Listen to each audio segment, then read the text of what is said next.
Hello viewer, I have taken that image here. I will take a curve to increase it, then add some filters from the filter gallery. We will use the different options there. So let's made it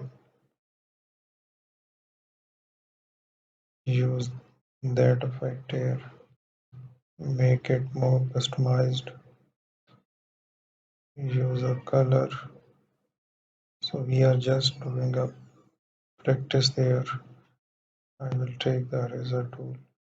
Here is an history brush tool to remove all the effects we have done there. Thank you for watching.